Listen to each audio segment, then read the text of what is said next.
The aspiration point is defined as the best possible outcome that the negotiator can reasonably expect.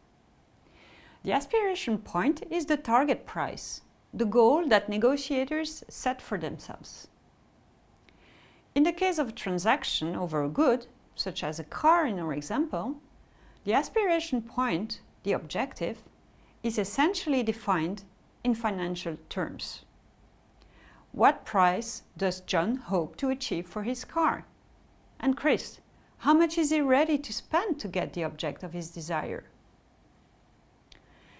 While the financial aspects are undoubtedly important, it is also possible that the negotiators have other objectives. For example, John may hope that the deal will be done within a day so that he can get rid of the car cluttering up his garage.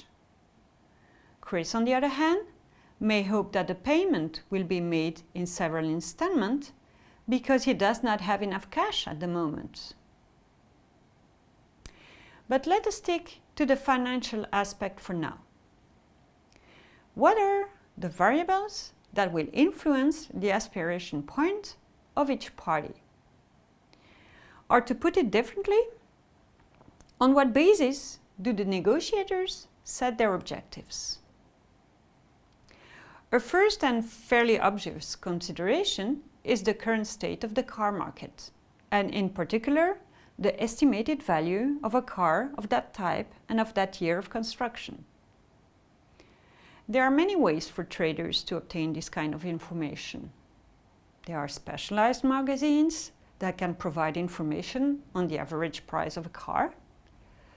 This information is also available on the internet. But negotiators can also use other sources of information. For example, they can look at similar transactions, or they can ask an expert for advice. Of course, the exact target price will also depend on the general condition of the car, or any defects it might have. The second factor that influences the determination of the parties' targets relates to situational constraints. These are the constraints of the particular situation in which the negotiators find themselves. As I said in the example, Chris is currently without a car and he has difficulty getting to work. He is therefore under a time constraint, which may cause him to lower his aspiration and consider paying more to get the car more quickly. Thirdly, the setting of aspiration point depends on the negotiator's self-perception. If they think they are good negotiators, they will tend to set higher targets than if they think they lack the qualities of a good negotiator. This last point may seem paradoxical. After all, a perfectly objective person should be able to determine his or her aspiration point on the basis of objective elements, such as the market value or the state of the car, and not be influenced by subjective consideration, such as his or her perceived negotiation skills. Well, you're certainly right on this point, but there is often a discrepancy between what people should do in an ideal world or with a perfectly rational attitude and what they actually do in reality.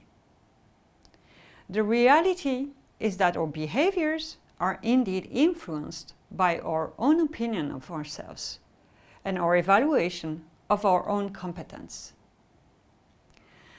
Thus, a person who evaluates his or her own negotiating skills positively will set higher goals and, as we will see later, achieve more favorable outcomes than a person who underestimates his or her skills.